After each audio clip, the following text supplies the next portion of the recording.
নমস্কার।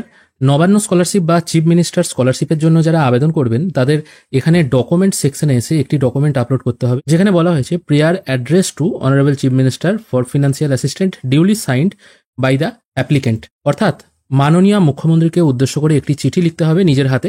সেখানে আপনার বক্তব্য বা কি জন্য আপনার স্কলারশিপটির প্রয়োজন সেটা মেনশন করে দিতে হবে।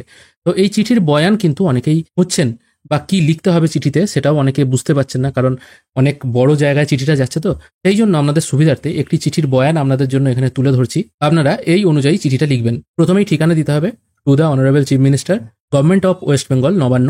এখানে যে নবান্নর ঠিকানাটা আছে সেটা এখানে দিয়ে দিলেন। তারপর বিষয় হিসেবে লিখবেন নবান্ন স্কলারশিপের জন্য আবেদন। তারপর এখান থেকে চিঠির বক্তব্য শুরু হচ্ছে। যথাবিহিত সম্মানের সহিত জানাই যে আমার নাম রামপাল। এটা একটা কাল্পনিক নাম আমি নিয়ে নিয়েছি আপনাদের বোঝার সুবিধার জন্য।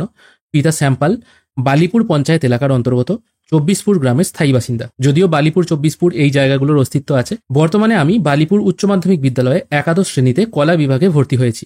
2025 সালের মাধ্যমিক পরীক্ষায় আমি ফতেপুর হাই স্কুল থেকে 58% নম্বর পেয়ে উত্তীর্ণ হয়েছি।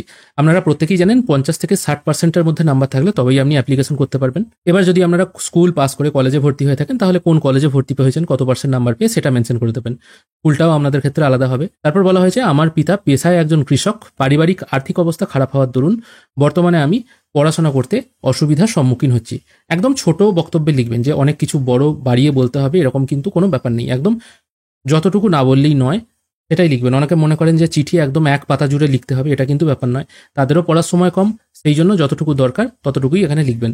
কোনো অতিরিক্ত কথা লিখবেন না। তারপর নিচের দিকে চলে এসেছি। অতএব মহাশয়া, আপনার কাছে আমার বিনম্র অনুরোধ এই যে যদি আপনি দয়া করে এই স্কলারশিপ পাওয়ার ব্যবস্থা করে দেন তাহলে আমি আপনার কাছে চিরকৃতজ্ঞ থাকব। আশা করি আমার এই ক্ষুদ্র অনুরোধ সহানুভূতির সাথে বিবেচনা করবেন। এটাই হলো চিঠির বয়ান। একদম ছোট চিঠি হবে, এইটুকু চিঠি হবে।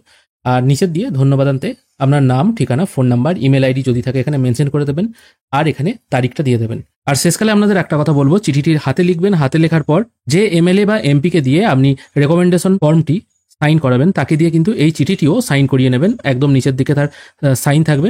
সেটা এমএলএ অথবা এমপি যে কারুর হতে পারে। এটাই হচ্ছে চিঠির বয়ান। সম্ভব হলে আপনারা এটা স্ক্রিনশট নিয়ে নিতে পারেন। এটাই কিন্তু আপনাকে আপলোড করতে হবে অ্যাপ্লিক্যান্ট প্রেয়ার বলে যে অপশন আছে ওই জায়গায়। আশা করি যাদের এই প্রেয়ারটি লিখতে অসুবিধা হচ্ছিল তাদের এই ভিডিওটি অনেকটাই কাজে লাগবে। যদি ভিডিওটি ভালো লেগে থাকে অবশ্যই একটি লাইক করবেন। ভিডিও দেখার জন্য অসংখ্য ধন্যবাদ। ভালো থাকবেন।